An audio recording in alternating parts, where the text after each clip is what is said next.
اگر ستاروں کی چال کا علم سیکھے تو فی نفس سے ہی یہ علم برا نہیں ہے، اگر اس میں کوئی خلاف شرع بات نہ ہو تو سیکھنا برا نہیں ہے، لیکن اس پر عمل کرنا، اس پر اعتماد کرنا یہ برا ہے۔ بہت ساری توہمات میں لوگ پڑے ہوئے ہیں، لوگوں کو چاہیے کہ وہ توہمات پرستی سے بچیں۔ وہ کہتے ہیں کہ وہ ستارہ منحوس ہے اور وہ ایسا ہے اور وہ ویسا ہے۔ کوئی دن منحوس نہیں۔ عام طور پر کیلنڈر جو آتے ہیں تو کیلنڈروں میں بھی ستارے لکھے ہوتے ہیں کہ اس دن قمر در عقرب، یعنی کہ اس دن جو ہے وہ چاند کو بچھو لگے گا۔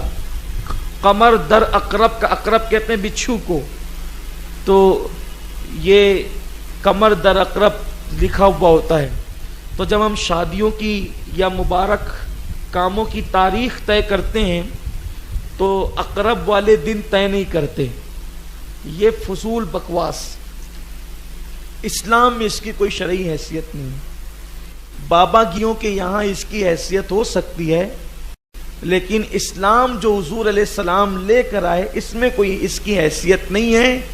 ہر دن اللہ نے پیدا کیا ہے، اور جو دن اللہ نے پیدا کیا ہے وہ دن مبارک اور مسعود ہے۔ ہر دن مبارک اور مسعود ہے، کوئی دن برا نہیں ہے، سب دن اللہ کے ہیں۔ بس بھائی ایسا بھی تو ہوتا ہے، اگر مصیبت آنے والی ہو تو ماہ رمضان میں بھی تو آتی ہے۔ اب معاذ اللہ کوئی یہ کہے گا کہ ماہ رمضان کا کوئی دن منحوس تھا یا کوئی رات منحوس تھی، معاذ اللہ کوئی یہ کہنے کی ہمت کر سکتا ہے؟ آپ نہیں دیکھتے جو جنگ بدر ہوئی ہے وہ 17 رمضان المبارک کو بھی ہے، اور اس سے بڑھ کر مصیبت مسلمانوں کے لیے کیا مصیبت رہی ہوگی کہ حضور صلی اللہ علیہ وسلم پوری رات رو رو کر کے گزارتے ہیں۔ تو کیا اس دن کو کوئی معاذ اللہ منحوس دن کہہ سکتا ہے؟ کوئی نحوست والا دن کہہ سکتا ہے؟ تو نہیں، کوئی دن منحوس نہیں ہے۔ جس دن ہماری تقدیر میں جو مصیبت لکھی ہے وہ ہمیں پہنچ کر رہے گی۔ اس لیے اپنا ایمان اللہ پہ مضبوط کرو۔ اگر اللہ خوشی دینا چاہیں تو کوئی روک نہیں سکتا، اور اللہ اگر غم دینا چاہیں تو بھی کوئی روک نہیں سکتا۔ ساری خوشیاں اور سارے غم اسی کے ہاتھ میں ہیں۔ تو یہ ستاروں کی چالیں وغیرہ، یہ اسلام میں اس کی کوئی حیثیت نہیں ہے۔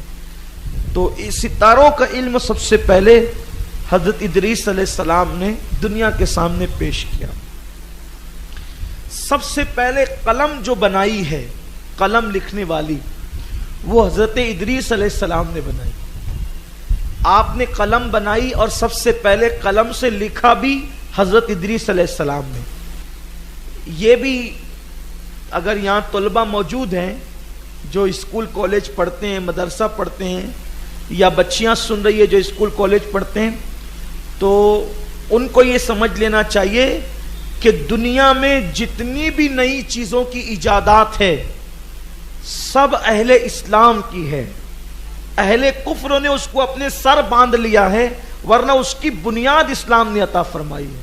آپ کچھ بھی اٹھا کے دیکھ لیں، یہ بجلی بنانے کے اشارے سیدنا مولائے کائنات علی مرتضیٰ نے عطا فرمایا۔ علم صرف 9 مولائے کائنات نے عطا فرمایا۔ اسی طریقے سے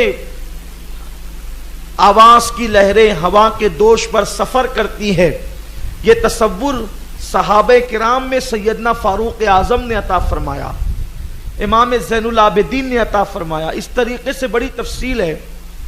بات کو لوگوں نے اس کو چرا لیا، ہمارے علوم چرا لیے گئے، اپنے سر لوگوں نے ڈال لیے ہیں، ورنہ یہ سارے علوم کی ایجاد اللہ رب العزت کا مقدس کلام ہے یا اس کے نبیوں کی ذات ہے۔